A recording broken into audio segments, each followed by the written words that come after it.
माझा सुद्धा मेकअप आहे. काय आहे? माझा सुद्धा मेकअप आहे.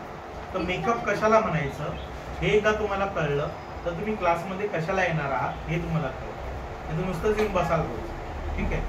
तर माझा पण एक मेकअप आहे. माझी एक विशिष्ट हेअरस्टाईल आहे. माझी विशिष्ट ज्वेलरी आहे. काय असेल 2 4 5 10. ठीक आहे. माझे विशिष्ट ड्रेस कोड आहे. बरोबर. माझी विशिष्ट बोलण्याची काय आहे पद्धत आहे. माझी विशिष्ट चालण्याची पद्धत आहे. बरोबर. माझा विशिष्ट रंग आहे. बरोबर.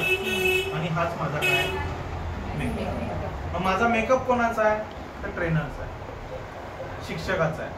की हे आले कोण आले सर हे असं म्हणणार का तू दारोडे आलाय असं माझ्याकडे कोणी बोलणार? सरच बोलणार. बरोबर. बरोबर. आला प्रश्न रंगाचा. गोरी नवरी आली तर मेकअप करायचा, काळी आली तर करायचंच नाही असं काय आहे का ब्युटी पार्लर मध्ये? भारतामध्ये 2 3 रंग आहेत.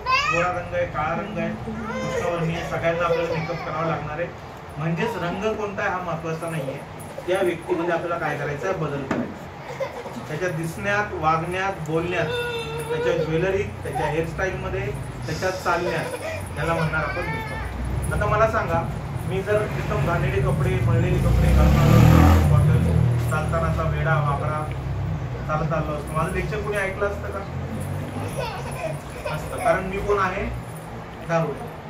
दारोड्याचं कधी ऐकतात का? पण तुमची बहीण असेल, तुमचा भाऊ असेल, तुमची ननंद असेल, जाव असेल,